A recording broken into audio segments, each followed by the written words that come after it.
उम्र लचका के कहे मारो हकी जहान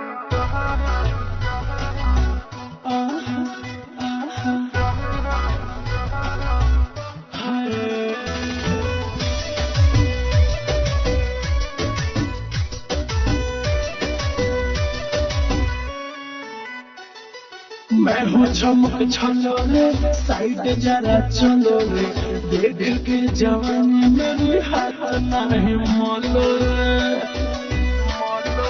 रे बाबा हाय मैं हूँ चमक छलो रे साइड जरा चलो रे देख के जवानी मेरी हाथ नहीं मोलो रे मेरे होते हैं बनारस के पास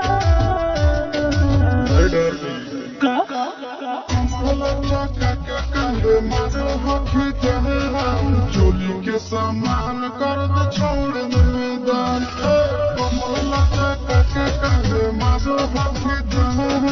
चोली के सामान कर दे छोड़ मैदान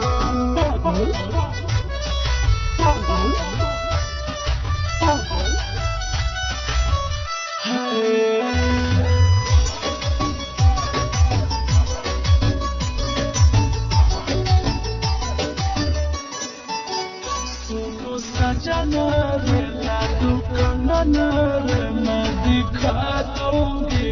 लुटा दूंगी चीज अपना रे क्या पूरा पटाना आज लहंगा में घटाना अभी तो मैं हुई हूँ जमा अच्छा जी चोली के सामान कर दे छोड़ मैदान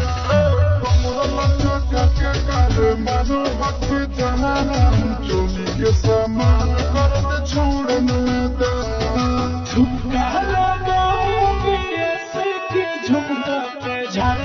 हिला दूंगी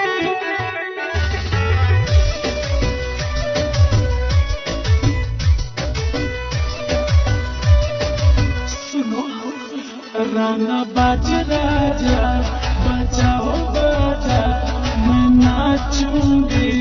नचाऊंगी दे दो धोना याद